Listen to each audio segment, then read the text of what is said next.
Today, we're diving into the personal and, let's be honest, often misunderstood world of therianthropy. We're going to break down what it is, what it isn't, and really get to the heart of the experience that defines it.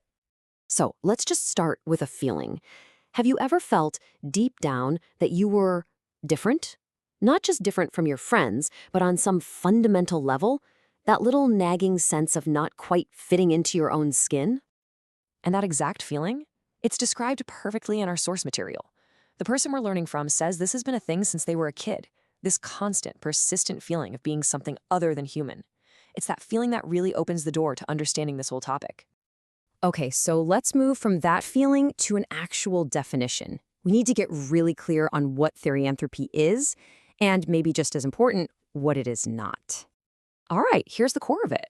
Therianthropy is described as an involuntary experience. That word is everything here. This isn't a choice, it's not a hobby, it's not a belief system. It's an internal, non-physical experience of having these non-human behaviors or feelings pop up. And this quote gets to a super crucial point right away. This is not a delusion. People who experience this are fully 100% aware that they are biologically human.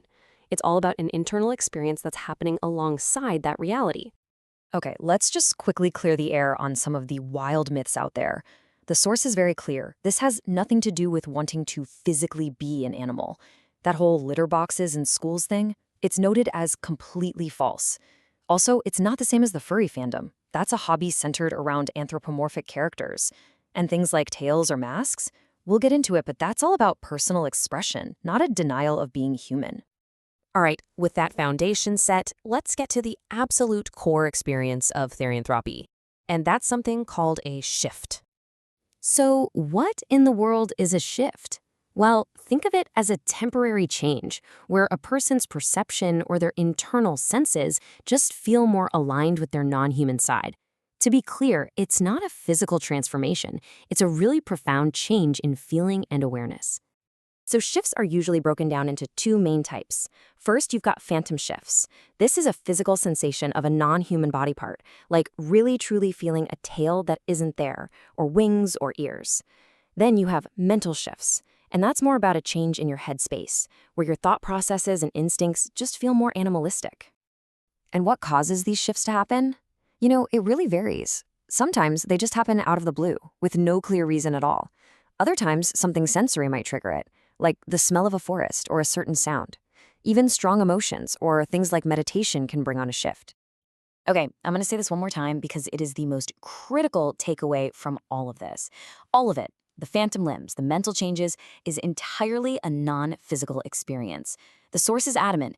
Physically changing into an animal is impossible, and in fact, that reality is often the source of what some call species dysphoria.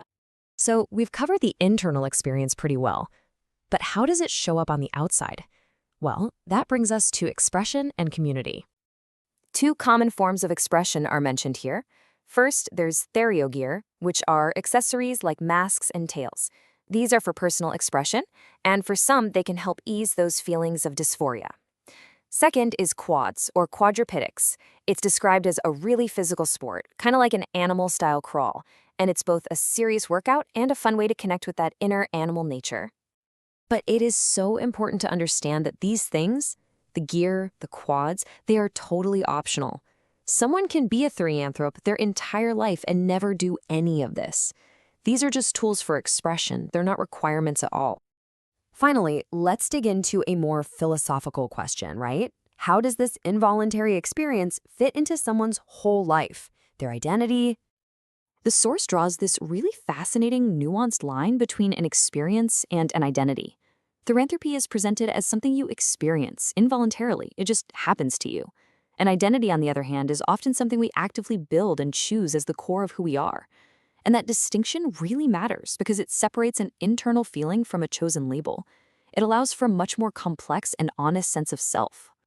And honestly, this quote from the source just sums it up perfectly. Therianthropy can be a piece of a person, a really significant piece of their personal puzzle without being the entire picture. It's one part of a complex self, right alongside faith, hobbies, relationships, and everything else that makes you who you are. And that leaves us with a final, thought-provoking question that goes way beyond this topic. In a world where we're all constantly trying to define ourselves, where is that line for any of us? What parts of us are involuntary experiences we just have to manage, and what parts are the core identities we choose to build for ourselves? It's a big question and one that's worth thinking about. Thanks for joining us.